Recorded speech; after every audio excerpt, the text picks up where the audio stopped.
अध्याय 23। इसके बहुत दिनों के बाद जब यहोवा ने इस्राएलियों को उनके चारों ओर के शत्रुओं से विश्राम दिया और यहोशू बूढ़ा और बहुत आयु का हो गया, तब यहोशू सब इस्राएलियों को अर्थात पुरनियों, मुख्य पुरुषों, न्यायियों और सरदारों को बुलवाकर कहने लगा, मैं तो अब बूढ़ा और बहुत आयु का हो गया हूं, और तुमने देखा है कि तुम्हारे परमेश्वर यहोवा ने तुम्हारे निमित्त इन सब जातियों से क्या क्या किया है,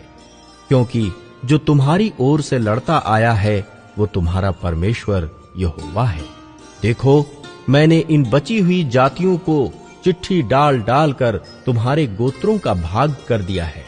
और यरदन से लेकर सूर्यास्त की ओर के बड़े समुद्र तक रहने वाली उन सब जातियों को भी ऐसा ही दिया है जिनको मैंने काट डाला है। और तुम्हारा परमेश्वर यहोवा उनको तुम्हारे सामने से उनके देश से निकाल देगा, और तुम अपने परमेश्वर यहोवा के वचन के अनुसार उनके देश के अधिकारी हो जाओगे। इसलिए बहुत हियाव बांधकर जो कुछ मूसा की व्यवस्था की पुस्तक में लिखा है उसके पूरा करने में चौकसी करना, उससे ना तो दाहिने मुड़ना और ना बाएं।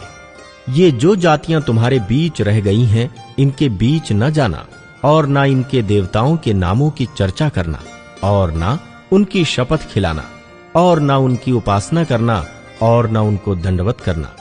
परंतु जैसे आज के दिन तक तुम अपने परमेश्वर यहोवा की भक्ति में लवलीन रहते हो, वैसे ही रहा करना। यहोवा ने तुम्हारे सामने से बड़ी बड़ी और बलवंत जातियां निकाली हैं, और तुम्हारे सामने आज के दिन तक कोई ठहर नहीं सका। तुम में से एक मनुष्य 1000 मनुष्यों को भगाएगा, क्योंकि तुम्हारा परमेश्वर यहोवा अपने वचन के अनुसार तुम्हारी ओर से लड़ता है।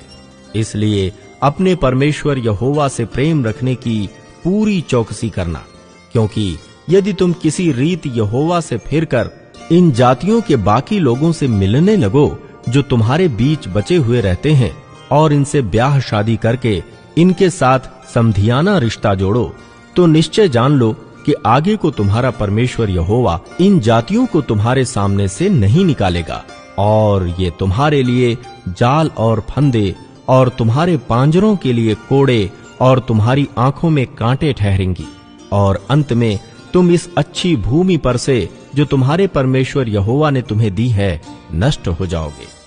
सुनो, मैं तो अब सब संसारियों की गति पर जाने वाला हूँ, और तुम सब अपने अपने हृदय और मन में जानते हो कि जितनी भलाई की बातें हमारे परमेश्वर यहोवा ने हमारे विषय में कहीं,